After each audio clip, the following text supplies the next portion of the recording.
quero trazer uma palavra muito rápida, simples, mas algo que Deus tem falado no meu coração esses dias, que eu tenho feito uma releitura de uma ótica diferente da Bíblia.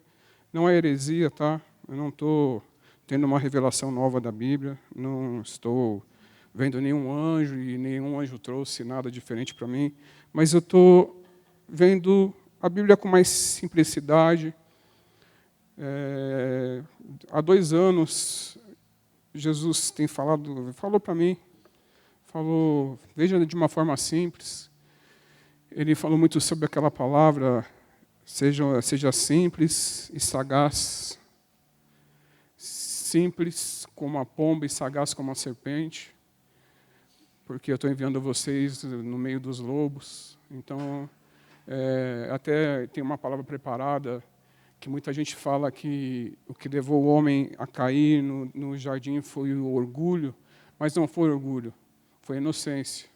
Então Jesus chega, depois ele faz essa comparação, ele linka a inocência do homem, e ele fala depois, eu vou lançar vocês no mundo, agora não caiam mais no falatório, naquilo que o mundo vai tentar lançar em vocês. O primeiro homem, ele caiu. Agora não sejam inocentes como Adão foi. Agora sejam sagazes. Sejam simples e sagazes.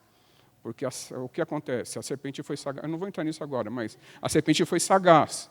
E o homem foi inocente lá no jardim. Agora vocês serão sagazes. Vocês não vão cair mais na ideia da serpente. Eu não vou lançar isso agora. Mas Jesus está falando, sejam simples e prudentes, e sagazes, e espertos. Então, eu tenho tentado buscar muita simplicidade do Evangelho, e Jesus foi muito simples em tudo que ele falou, em tudo que ele fez, da forma que ele agiu. Ele quebrou a perna de todos os estudiosos da época, em todos os doutores da lei, em todos os filósofos, em todos aqueles que achavam que sabiam muito. Jesus sendo a ciência, sendo a sabedoria, sendo a palavra. João fala que ele era o Logos. Não era uma simples palavra. O Logos era a palavra que dá sentido a todas as palavras. Logos era a palavra que traz inteligência, que traz entendimento a todas as palavras. Então ele sabia tudo. Ele é o centro de toda a ciência, de todo conhecimento, de toda a sabedoria, mas ele vem com muita simplicidade e quebra todo mundo. Então eu quero que vocês abram comigo Lucas 10. Eu falei um pouco sobre isso na escola dominical da semana passada, Lucas 10, 25. Eis que certo homem, intérprete da lei, se levantou com o intuito de pôr Jesus à prova e disse-lhe, e o cara já levanta com um coração tenebroso, ele já levanta com má intenção no coração, né? Doutor da lei, intérprete da lei. E ele vem com uma falsa humildade, né? Já começando falando mestre. Essa palavra no original é professor. Professor, que farei para herdar a vida eterna? Então Jesus lhe perguntou, o que está escrito na lei? Como você interpreta a lei? Como você interpreta? Ele está perguntando para o cara que leu a lei, que tinha lido a lei de Moisés diversas e diversas vezes, centenas e talvez milhares de vezes. O cara conhecia Moisés e os escritos de Moisés de cor. Ele sabia cada vírgula, não existe vírgula, mas lá no original não existe vírgula, mas ele sabia cada letra, ele sabia, o intérprete da lei tinha que escrever também a lei, ele tinha que copiar, e ele sabia desde os 14 anos, desde os 12 anos, 12 anos que tem o, como que é o batismo lá, bar mitzvah, que ele chega e todo mundo está de olho nele, e ele tem que recitar o trecho da lei, e todo mundo fica de olho, que é a passagem para a fase adulta. Então, esse cara aqui com 12 anos, ele já sabia de cor a palavra. E ele vem com uma falsa humildade, professor. Ele era professor. E ele não considerava Jesus professor, mas ele já vem professor, o que eu preciso fazer para herdar a vida eterna? Daí, o que você entende da lei? Jesus já... Porque quando você quer pegar uma pessoa inteligente, você responde uma pergunta com outra pergunta. Uma dica, tá? E aí, como que você entende a lei? Como que você interpreta? Isto respondeu: amarás o Senhor teu Deus de todo o teu coração, de toda a tua alma, de todas as tuas forças, de todo o teu entendimento, e amarás o teu próximo como a ti mesmo. Então Jesus lhe disse: respondeste certamente, faze isto e viverás. Você sabe tudo, cara. Faz isso. Ele, porém, querendo justificar-se, perguntou a Jesus: quem é o meu próximo? Jesus prosseguiu dizendo, daí Jesus começa com a simplicidade, como sempre. Vou contar uma historinha para vocês, Jesus fala. Daí Jesus pega todo mundo e aproveita, deixa eu ensinar uma coisa aqui com uma historinha. Jesus trata todo mundo como uma criança. Daí ele pega a criança, pega o doutor da lei, pega todo mundo, coloca no mesmo pacote. Certo homem descia de Jerusalém para Jericó e veio a cair na mão de salteadores, os quais, depois de tudo lhe roubarem e lhe causarem muitos ferimentos, retiraram-se deixando-o semi-morto. A gente pensa que maldade e o índice de maldade, e a gente fala, nunca teve tão violento como está hoje. O pessoal não se contenta só em roubar. É só nem reagir, o pessoal dá tiro. Acontecia a mesma coisa naquela época. Roubaram, mas bateram no cara, deixaram ele semi-morto. Não se contentaram só em roubar. Veio os salteadores, vieram ladrões, roubaram o cara, bateram, espancaram, deixaram o semi-morto. Eu vi um desenho sobre isso outro dia, e aparece 3 caras, roubaram o cara, e na maldade aparece o cara lá que bate, e vê o cara se mexendo, o cara volta, dá um chute nele ainda, para ilustrar bem a maldade que existe no ser humano. Em todas as épocas, em todos os tempos, o ser humano é mau. Então essa cena fala muito bem. Roubaram o cara, não se contentaram em roubar e levar tudo que ele tinha. Bateram muito. Deixaram ele semi-morto. Jogaram ele na beira do caminho, na beira da estrada. E foram embora. Casualmente descia um sacerdote por aquele mesmo caminho. E vendo, passou de largo. A única diferença de hoje é que hoje o sacerdote puxaria um celular, filmaria e postaria. Cara, olha o que aconteceu aqui agora.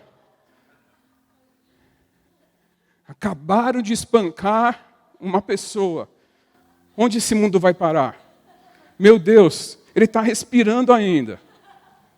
Mas eu não posso encostar nele porque eu sou um sacerdote. Deixa eu atravessar a rua. A única coisa é que filmariam. O sacerdote casualmente passou.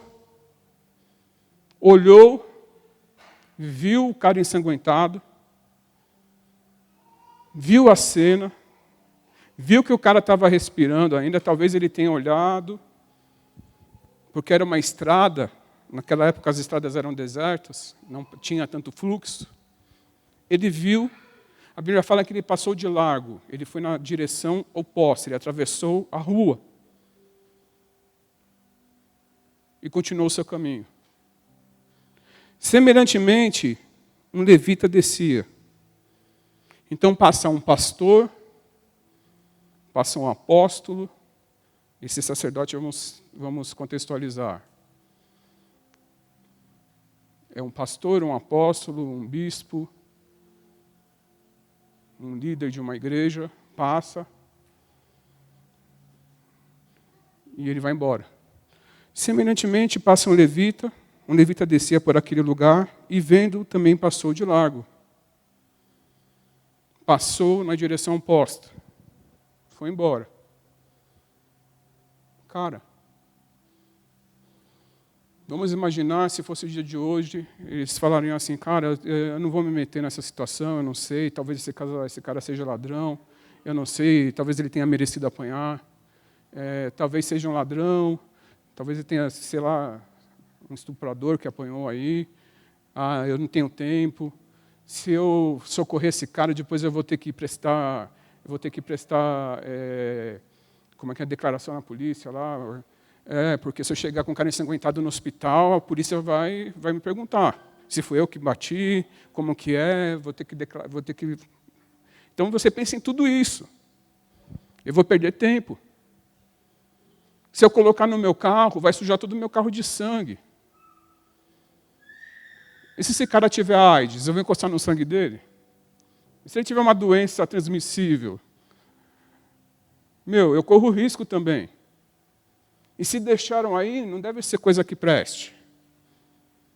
Deus, envia alguém. Deus, envia seus anjos para socorrerem essa pessoa.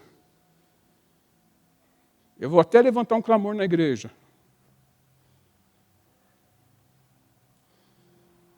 Daí chega no culto, o pastor fala, irmãos, vocês não sabem o que eu vi.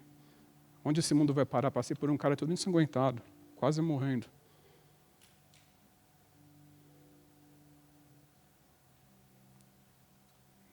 Na realidade daquela época, Jesus está contando uma coisa e ele leva a extremos. É muito interessante como Jesus faz. Porque ele está contando para um doutor da lei, para um mestre da lei. E até então, o mestre da lei está confortável. Porque o sacerdote, ao contrário de um pastor, e vamos falar que um levita, vamos usar a linguagem que muita igreja usa, que o levita é o cantor de hoje.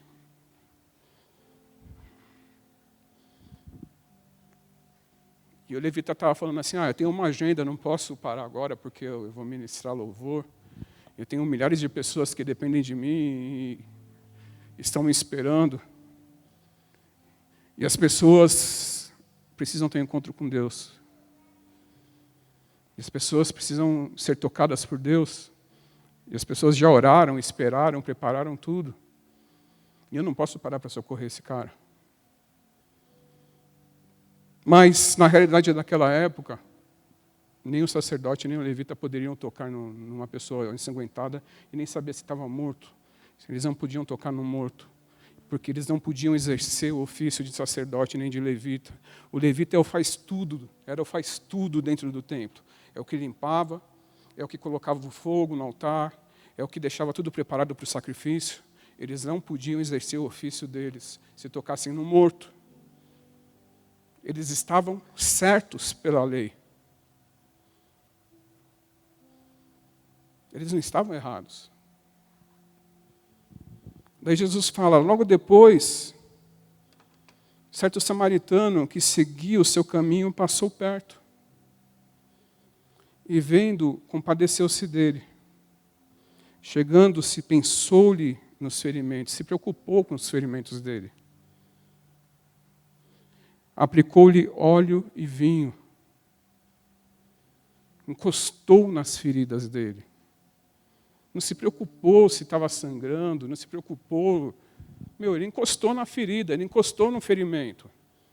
Ele mexeu naquele cara. Ele não estava nem aí. Ele se preocupou com uma vida. Tirou, porque óleo e vinho naquela época eram coisas preciosas. Tirou daquilo que era precioso para ele. Limpou o sangue. Com certeza ele colocou o ouvido no coração dele para ver se estava batendo ainda. Levantou aquele cara.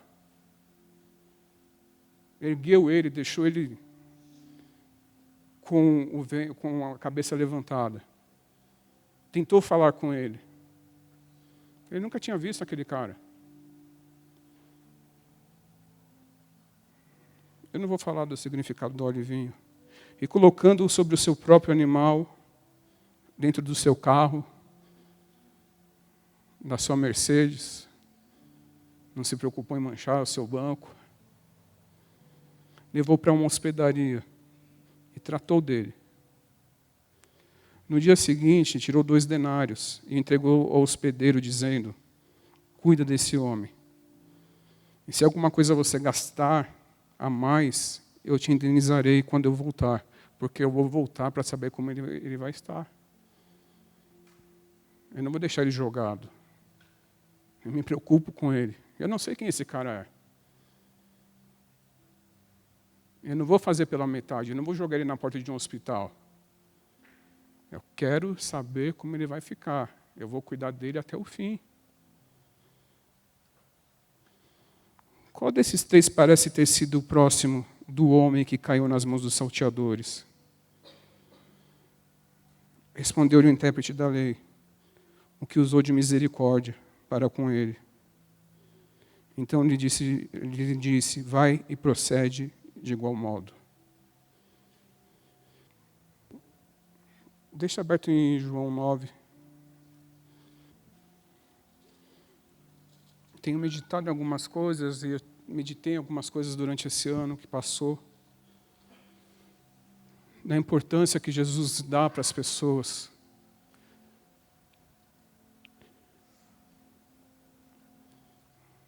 E ele faz esse doutor da lei confessar uma coisa.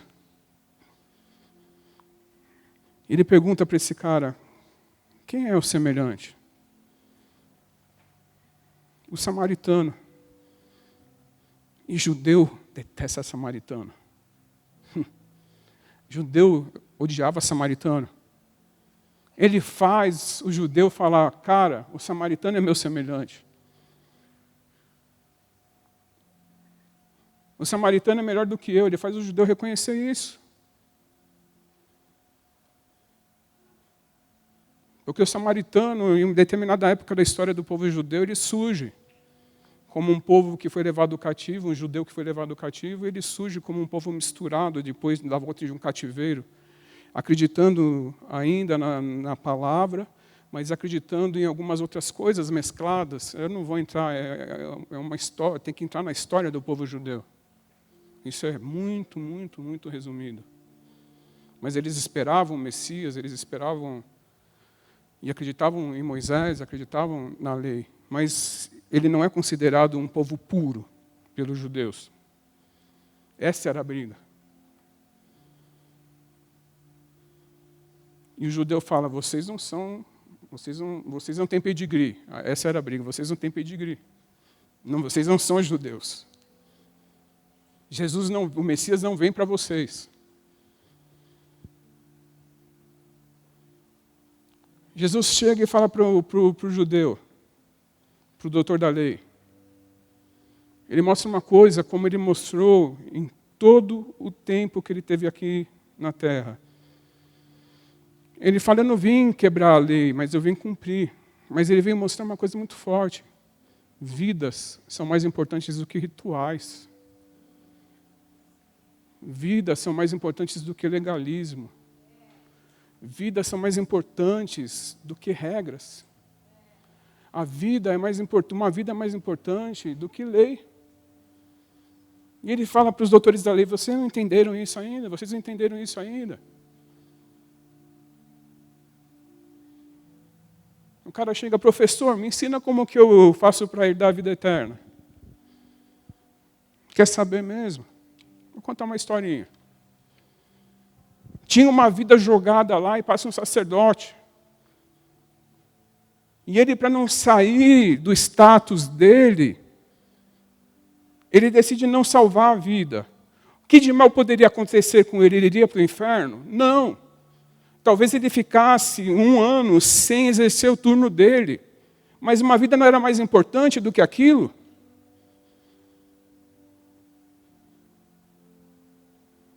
O que vale mais?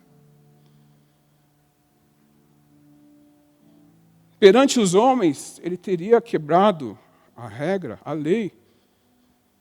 E talvez, e se ele não exercesse nunca mais o ofício dele, ele teria salvado uma vida, mas ele não iria para o inferno. Ele continuaria sendo filho de Deus.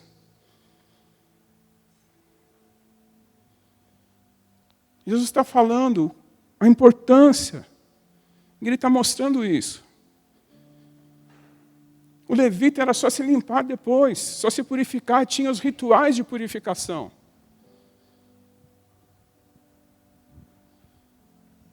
Mas eles preferiram sair de perto e manter status.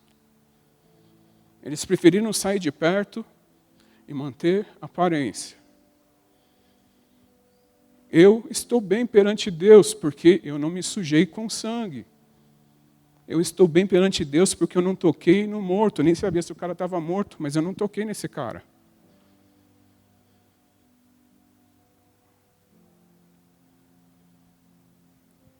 Nós precisamos entender que vidas são mais importantes do que qualquer coisa.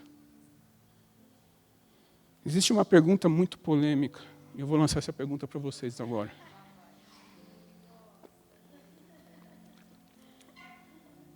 É a pegadinha de primeiro ano de seminário. Você mentiria para salvar uma vida?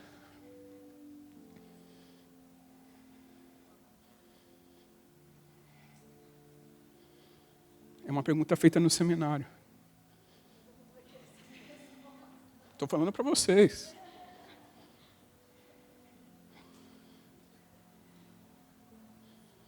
Se Satanás é o pai da mentira e quem mente é filho do diabo, você mentiria para salvar uma vida? Piorei mais ainda a pergunta. Vou fazer igual o professor de seminário.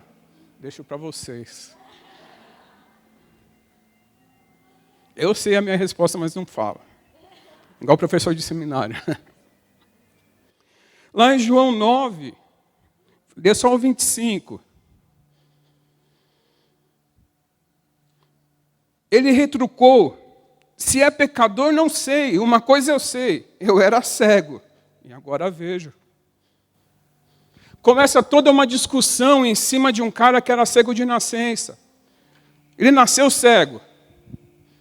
Jesus chega num lugar e perguntam para ele, e aí, esse aí nasceu cego porque o pai pecou, porque a mãe pecou, qual é o problema aí, Jesus?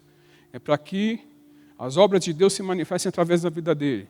E qual era a obra de Deus que ia se manifestar? Jesus ia mostrar que uma vida era maior e mais importante do que o sábado. Porque Jesus cura esse cara no sábado.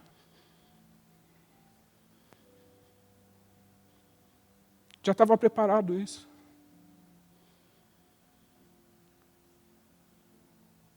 Jesus chega, pega esse cara, cospe, faz a lama, aquela famosa passagem nojenta. Vai lá, se lava no tanque de Siloé, significa o enviado, Siloé. E ele volta vendo. Jesus se retira como sempre. Jesus se retira, dessa vez ele não fala, não conta nada para ninguém, mas às vezes ele falava, não conta nada para ninguém, não faz propaganda. Por quê? Porque o mais importante é estar na presença de Jesus, não é os milagres. Jesus queria ensinar isso. O mais importante é você entender que você esteve na minha presença, não é o que eu fiz.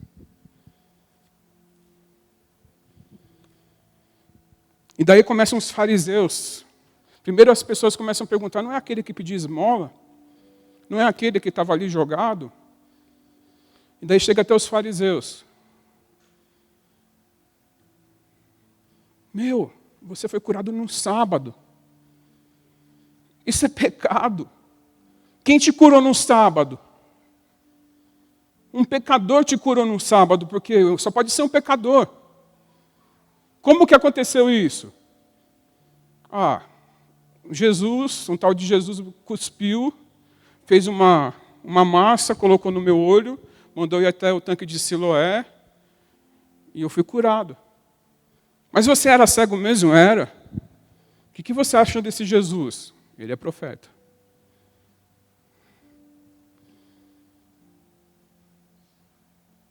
Mas ele só pode ser pecador, curou num sábado. Eu nunca ouvi falar de alguém que tenha curado um cego. Eu nunca ouvi falar que Deus responde pecadores. Se era pecador, eu não sei. Só sei que eu era cego, agora eu vejo. Foram perguntar para os pais dele. É verdade que seu filho era cego? É. Mas ele já tem idade para responder por ele mesmo. Pergunta para ele. Foram perguntar para ele de novo. Vocês estão perguntando tanto, vocês querem ser discípulos dele também? E o cara começa a pregar.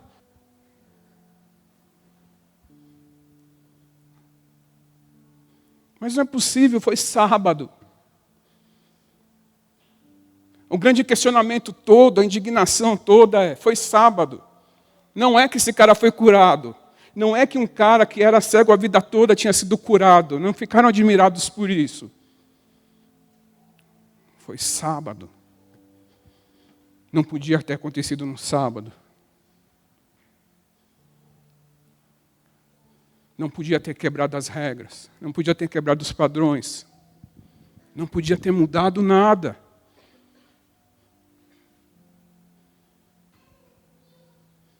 Você está mentindo, você não era cego? Só sei que eu era cego, agora eu vejo. E eu vejo mais do que vocês não enxergam, eu enxergo. Eu enxergo mais que vocês. Eu vi Jesus. Eu vi a verdade. Vocês estão cegos dentro da religiosidade de vocês.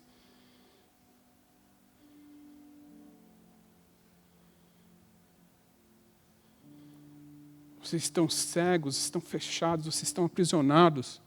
Eu sou livre. Eu era cego a minha vida toda, mas agora eu vejo. Eu vejo que esse cara é profeta. Eu vejo que Deus responde às orações dele. Eu vejo que o sábado não vale nada. Eu vejo que ele se importou comigo mais do que vocês. Ele se importou comigo mais do que um sábado. Ele parou e olhou para mim. E vocês nunca, ou vocês talvez deram esmola, ou nunca deram esmola para mim. Mas ele me deu vida. E foi num sábado.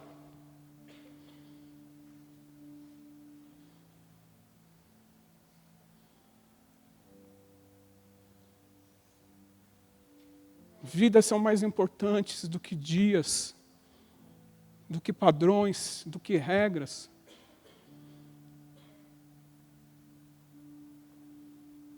Do que milênios. Eram padrões milenares. Jesus falou, não, vem aqui, cara. Talvez eu nunca mais te veja. Talvez a gente nunca mais se encontre. Precisa ser hoje.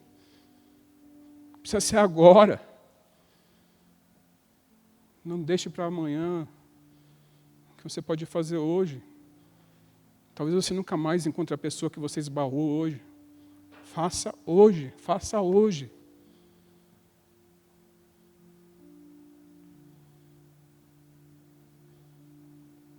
Jesus encontra com ele depois, ouve o que estavam fazendo com ele. Fala, você acredita? Que você pode conhecer Jesus, que você teve um encontro com Jesus, com o Rei dos Reis, eu estou colocando as minhas palavras. Mas quem é esse? Você está olhando para ele. Jesus se revela para ele como Filho de Deus. Eu creio. Ele viu mais do que todos.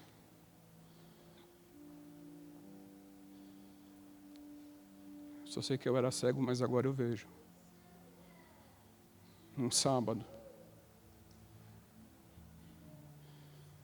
Mateus 12:1. Uma das passagens mais sem respostas que existiam.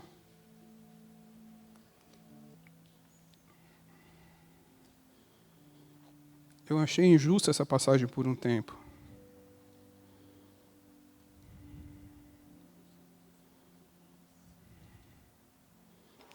A gente vai chegar lá, Mateus 12:1. Porque aquele tempo, em dia de sábado, passou Jesus pelas searas. Ora, estando seus discípulos com fome, entraram a colher espigas e a comer. Os fariseus, porém, vendo isso, disseram-lhe: eis que os seus discípulos fazem o que não é lícito fazer em dia de sábado. Mas Jesus lhe disse: não leste o que fez Davi quando ele e seus companheiros tiveram fome? Como entrou na casa de Deus e comeram os pães da proposição, os quais não lhe era lícito comer, nem a ele, nem aos que com eles estavam, mas exclusivamente aos sacerdotes.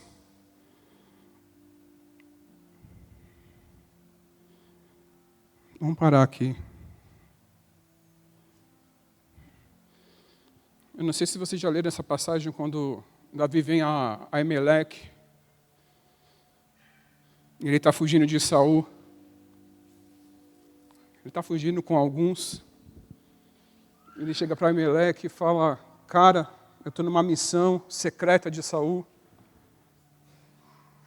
E eu saí correndo porque Saul mandou. Estou falando nas minhas palavras, mas depois você lê lá. 1 Samuel 21. E é uma missão secreta, é tão secreta que eu saí sem nada e começa mentindo já. Ele está fugindo de Saul. E é tão secreta que eu saí sem nada, saí sem espada, saí sem nada, saí sem comida. É tão secreta que nem Saul sabe, mas ele que mandou.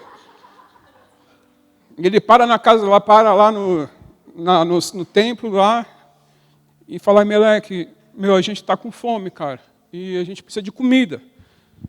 Tem alguma coisa aí? Eu tenho o pão do propiciatório, que foi trocado, e eu coloquei pão quente, pão fresco. Você poderia até comer, porque é só o sacerdote que pode comer, e os levitas. Você poderia até comer com uma condição: que seus homens não tivessem tido nenhum tipo de relação sexual, porque quando sai a guerra, se os seus homens estiverem puros, existe uma brecha aí. Se realmente é uma ordem do rei, você poderia comer esse pão se tivesse essa condição. Não, cara, se numa missão, se numa viagem comum meus homens se purificam, imagina indo para a guerra, numa missão secreta, está todo mundo purificado, ninguém encostou em mulher nenhuma, cara, pode contar comigo. Pode mandar os pães para cá. Tudo mentira. Tudo mentira. Cara, estou sem arma. Tem alguma espada aí? Não tem, só tem essa aqui que era de Golias. Que você matou. Está guardada debaixo de uma estola sacerdotal. Não existe espada melhor em todo o reino.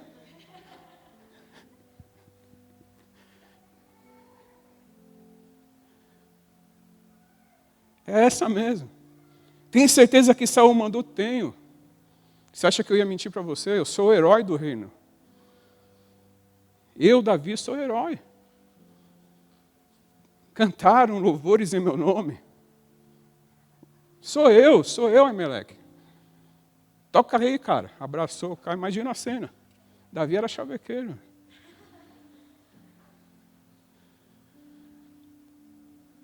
Come, leva a espada, leva o escudo.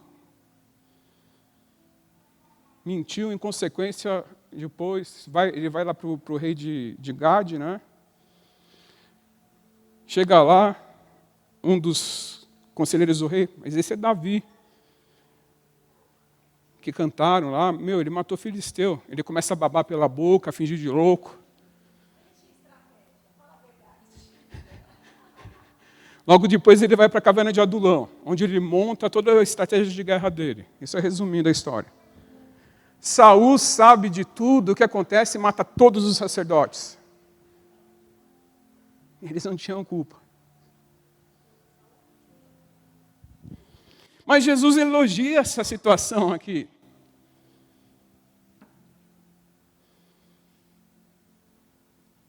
Por quê? Porque vidas são mais importantes do que todos os rituais. Jesus está falando, cara, Vocês não viram o que Davi fez lá?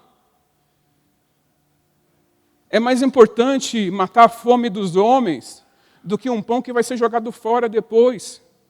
Jesus fala disso, olha a comparação que Jesus faz, é muito louco isso. Se for parar para pensar, Jesus, ele dá uma de doido. Que essa comparação que ele faz, ele é para deixar os fariseus rangendo os dentes. Ele fala, você não viu o que Davi fez lá? Ele comeu pão que ele não podia comer. Mas eu aprovei isso.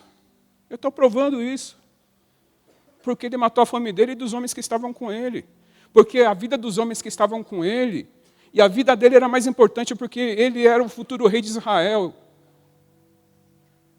E uma vida é mais importante do que pão, do que ritual, do que tabernáculo, do que tudo.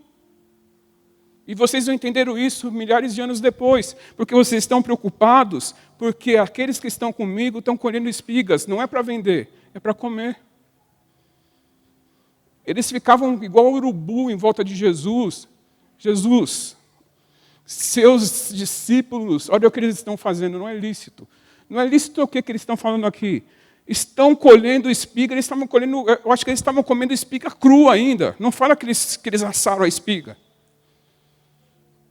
Não é lícito comer espiga de milho. Mas eles estavam com fome. Depois Jesus usa mais exemplo para baixo, eu não vou ler tudo. Não é lícito matar a fome. Jesus começa a falar, não sei se é nessa passagem que ele fala, se cair um burro de vocês, no meio do buraco, vocês não vão tirar, vai deixar morrer lá? Vocês são hipócritas demais. O que é de vocês, vocês cuidam, mas dos outros, vocês não estão nem aí. Nós somos em Israel. Cara, no sábado, tem elevador que eles programam para parar em todos os andares sozinhos. Não tem ascensorista ou assessorista? Assessorista. Ascensorista. Não tem. Daí você tem que parar em todos os andares. Porque sábado é assim. Se você vai no 10º andar e tem 20 andares, sei lá, você vai no 11º, você tem que parar em todos, porque ninguém trabalha. No hotel, a máquina de café expresso do hotel que você vai lá e se serve, fica desligada, porque eu não sei, eu não entendi a lógica. Isso eu não entendi a lógica, porque eu que aperto o botão, mas a máquina não pode trabalhar, não sei se a máquina ela faz parte da lei também. Eu não entendi essa lógica. Eu não entendi a lógica. É umas coisas doidas, cara. É muito louco isso. Cada um tem a sua lei, suas regras, mas tem umas coisas doidas. Eles não andam, não sei, mais, eles têm um limite de quilometragem para andar, não fazem comida, é tudo muito louco. Eu imagino na época de Jesus está falando, cara, vidas são mais importantes. Vidas são mais importantes. Jesus, é sábado. Eles estão comendo milho. Se sou eu ia jogar um milho na cabeça deles, cara. Vai para o inferno, para de me encher.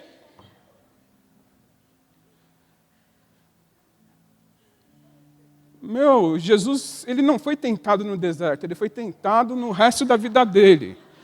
Com esses caras, com esses fariseus. Não é lícito, não faça, não coma, não beba, não ria. Você não pode fazer isso. Cara, era difícil. Só que hoje tem pessoas assim também. E tem pessoas que criam regras para a própria vida.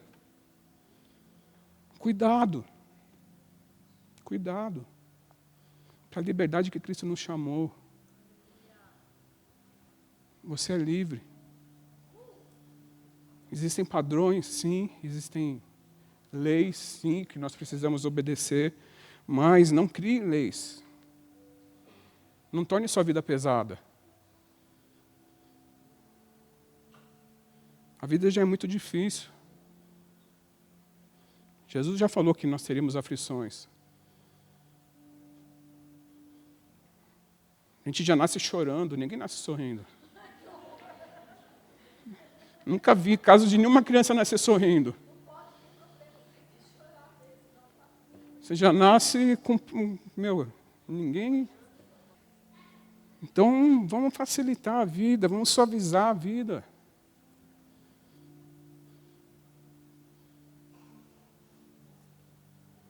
Não perca as oportunidades.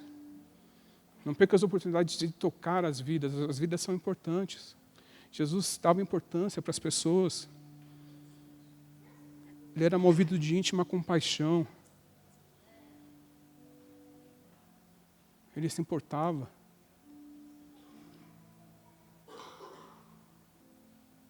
Quando eu leio a passagem da mulher samaritana, era necessário passar por lá.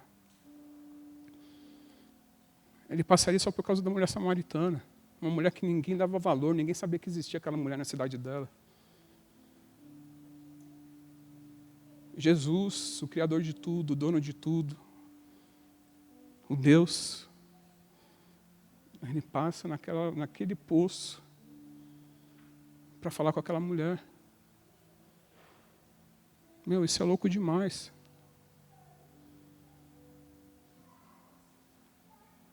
Se importe com as pessoas.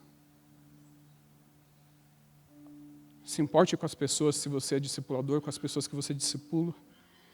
Se importe com as pessoas que Deus colocou para sentar do seu lado no trabalho. Se importe com as pessoas, eu não sei qual que é o esquema hoje, mas quando eu trabalhava, às vezes eu sempre pegava ônibus no ponto final, e sempre era a mesma turma, a gente fazia amizade. Essa pessoa que você faz amizade da turma do ônibus, ponto de ônibus, é o pessoal para você evangelizar. Você acaba criando vínculos de amizade em metrô, em ônibus, você não sabe. Padaria que você toma café todo dia, a tia do bolo que você passa lá de manhã antes de trabalhar, que você compra o bolo com café com leite. São vidas. São vidas. E é suave, você não precisa se esforçar para evangelizar. O id, no original, não é id. É indo.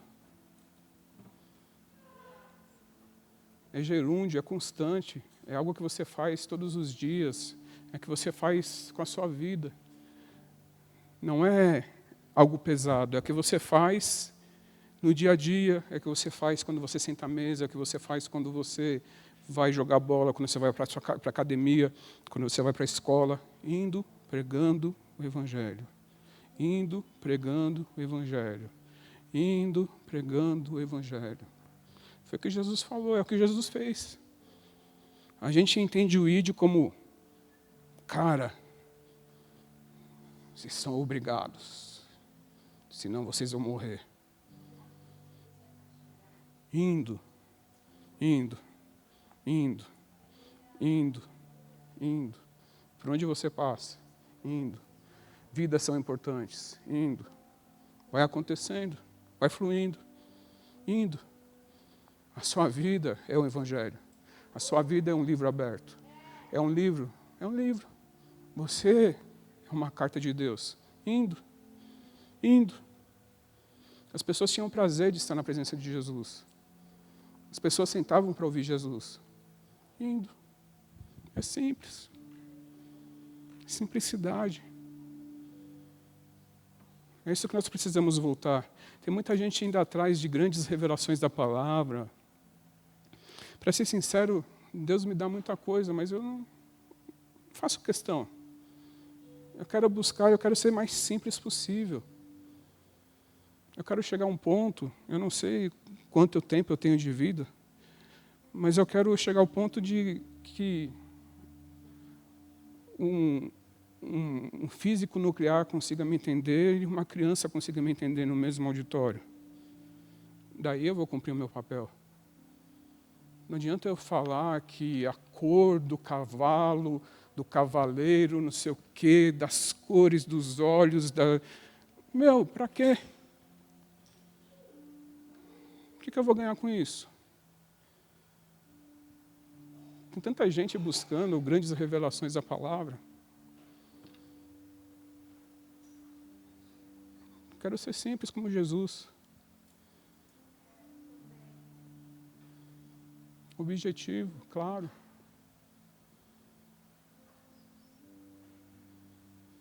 Amém? Feche seus olhos um pouco.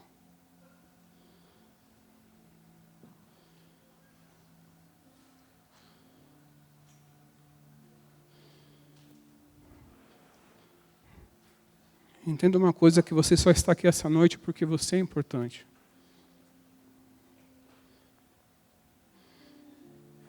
Porque de alguma forma você foi alcançado por alguém, que foi alcançado por outro alguém, que foi alcançado por outro alguém, que foram entendendo a importância.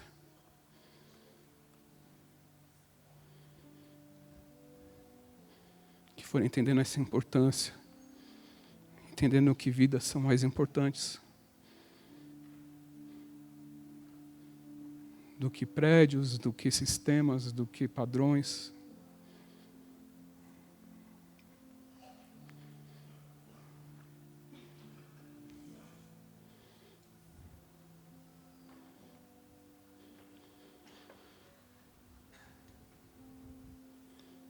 Jesus, nós queremos simplesmente aprender a simplicidade. Tirar todo o peso do legalismo, da religiosidade. Nós queremos enxergar o Evangelho de acordo com a sua ótica.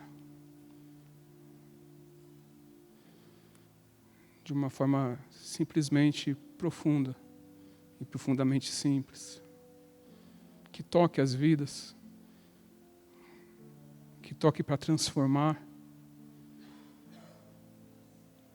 E que essa transformação comece em nós.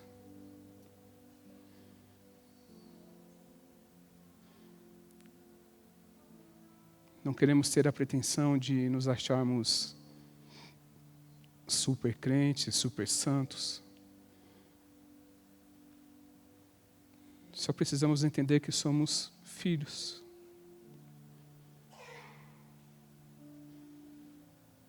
E que todos estamos num processo de aprendizado, num processo de crescimento.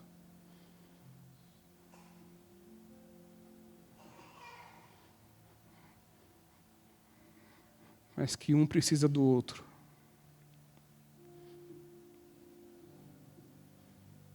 Que caia por terra todo o peso de palavra, todo o peso do medo.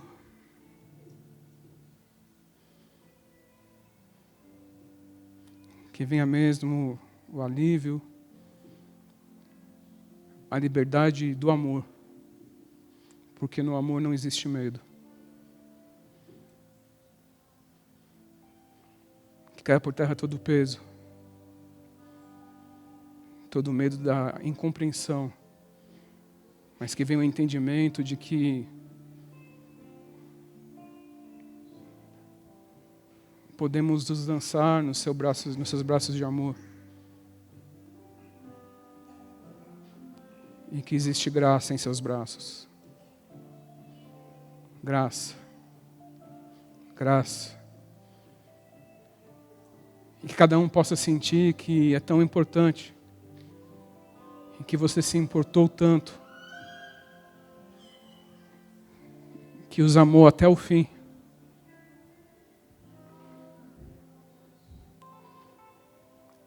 Eu quero declarar que todo o sistema, todo o padrão, todo o sistema religioso implantado por homens não vale nada no nosso meio.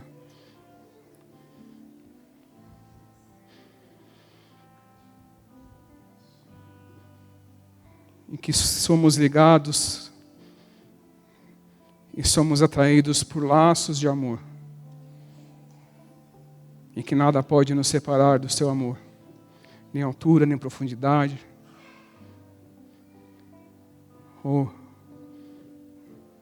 Nem o passado, nem o presente.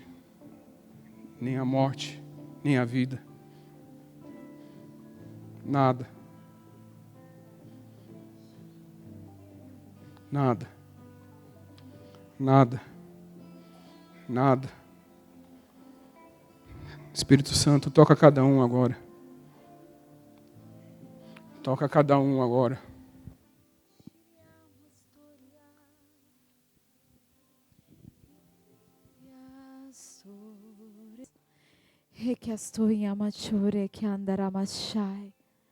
Vai tirando todo o peso, Senhor, das costas daqueles que vieram aflitos.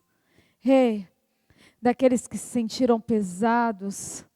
Daqueles que se sentem, Senhor, entristecidos. Daqueles que estão preocupados. A sua palavra diz, Senhor, que o teu jugo é leve e suave.